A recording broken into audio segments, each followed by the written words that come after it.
1927, l'Union internationale des avocats est le chef de file de la grande nation des avocats.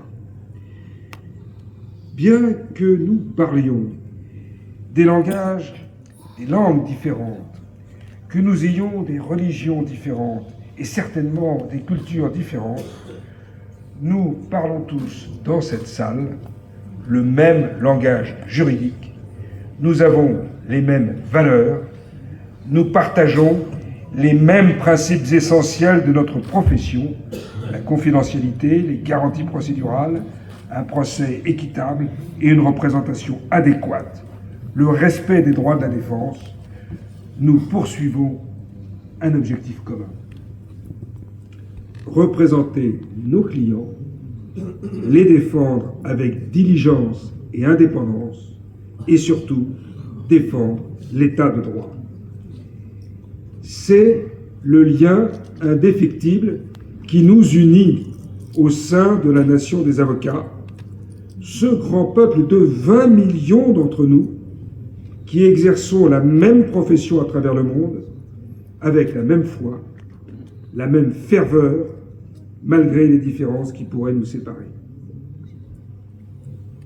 Et l'UIA rassemble les avocats de plus de 110 pays à travers le monde pour les former, les aider à se développer, offrant des opportunités de partage d'idées et de meilleures pratiques et soutenant les associations des barreaux. Et plus important encore, l'UIA a toujours été en première ligne en défendant l'indépendance des avocats, sans laquelle il n'y a pas d'indépendance des juges, en défendant l'indépendance des juges, sans laquelle il n'y a pas de vraie justice, et en se faisant l'avocat de l'état de droit dont elle est l'avant-garde. L'UIA compte plus de 40 commissions, comités et groupes de travail et organise plus de 25 séminaires, webinaires et cours de formation chaque année, dont l'année dernière, un fameux séminaire qui a été un très grand succès à Tanger, au Maroc. Et quel que soit votre domaine d'activité, vous trouverez à l'UIA des avocats partageant les mêmes idées, ou en tout cas prêts à échanger avec vous sur vos idées et leurs idées. Nos programmes scientifiques sont excellents et j'apprends quelque chose à chaque fois que j'y participe. Et enfin, et surtout, l'un des rôles les plus uniques et les plus significatifs de l'UIA, c'est celui de son Institut pour l'état de droit, dont les membres travaillent sans relâche pour défendre les avocats en danger dans le monde et pour protéger les droits de l'homme et l'état de droit. Et permettez-moi ici, en cette période trouble, où les discours populistes appellent à la haine et à la division, où des voix irresponsables s'élèvent pour remettre en cause le respect des droits humains fondamentaux, de vous faire une confidence. Plus l'état de droit sera menacé, plus nous le défendrons. Notre détermination est sans faille. L'UIA est très activement engagée par le biais de groupes informels ou de task force dans les questions actuelles et pressantes de notre temps, le secret professionnel de l'avocat, la protection des avocats, les droits des minorités et encore l'intelligence artificielle. Nous sommes également très attentifs aux jeunes avocats.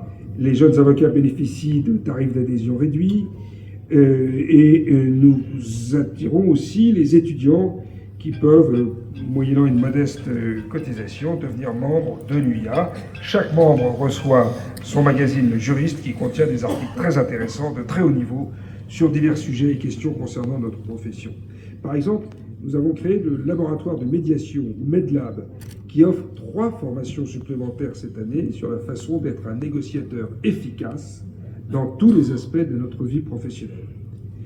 C'est pourquoi vous pouvez, et même vous devez, tous adhérer à l'UIA afin de participer à ces travaux, aux webinaires du MedLab, car ils sont particulièrement pertinents pour tous ceux d'entre nous qui sont ici dans cette salle. Et nous avons aussi créé une nouvelle initiative de formation l'Académie UIA qui permet aux étudiants en droit, aux jeunes avocats, aux avocats en exercice, à tous les membres de participer à un nouveau programme gratuit et sur lequel nous avons décidé d'orienter le premier sujet sur l'intelligence artificielle. Comment, quand utiliser l'intelligence artificielle dans votre pratique. Alors, voilà pourquoi l'UIA offre un formidable réseau personnel et professionnel à tous ses membres et peut être une excellente source de recommandations.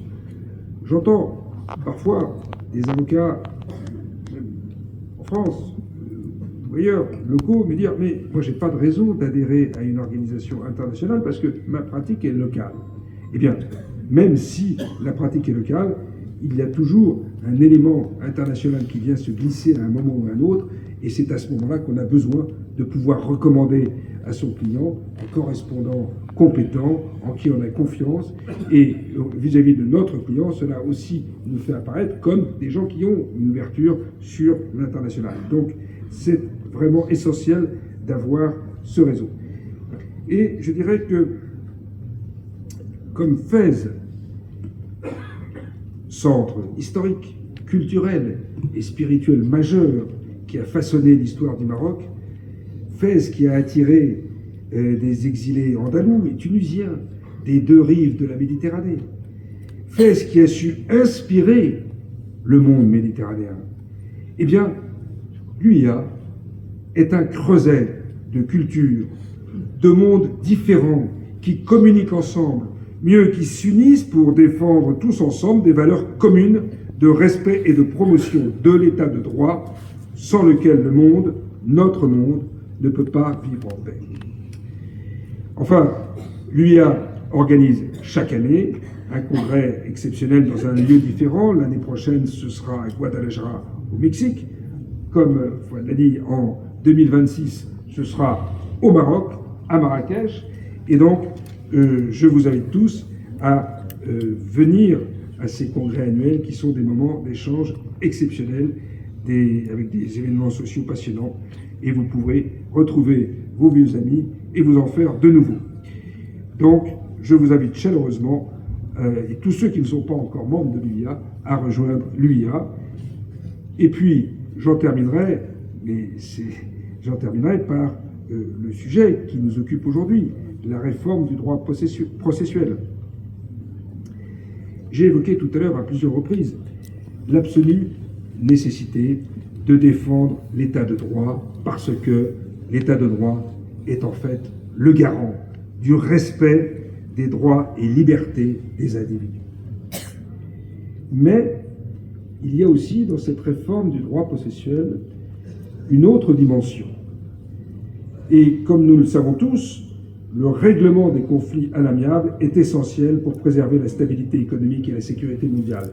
Et c'est pourquoi, à l'UIA, nous sommes convaincus que ce que l'on appelle les processus de prévention et de résolution des différends, les PRD, sont des moyens efficaces de prévenir et de résoudre les problèmes, les différends, les conflits, les litiges. Ils ont montré leurs nombreux avantages et, sauf l'exigence de la loi ou du juge, ils doivent être choisis par consentement mutuel entre les parties.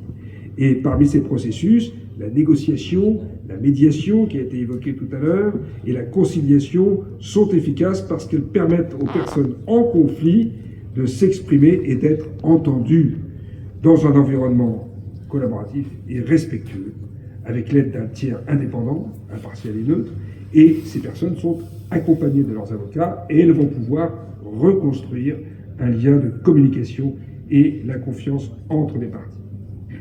Enfin, à l'UIA, nous incitons également nos membres à développer, utiliser et promouvoir l'arbitrage, autre mode de résolution des litiges, qui existe depuis des millénaires. Le premier d'entre eux datant de 2400 avant Jésus-Christ, pour régler le conflit entre Lagash et Houma en Mésopotamie, et c'est sous l'arbitrage du roi de la ville de Kish que le conflit a pu être tranché. C'est pourquoi l'UIA est favorable à toute initiative législative visant à renforcer l'utilisation de la médiation, la conciliation, du droit collaboratif ou encore de l'arbitrage. Sans plus attendre, je me réjouis d'écouter nos invités et nos panélistes qui ont accepté de partager avec nous leur expertise, leur expérience et leurs meilleures pratiques sur cette question fondamentale de la réforme du droit processuel.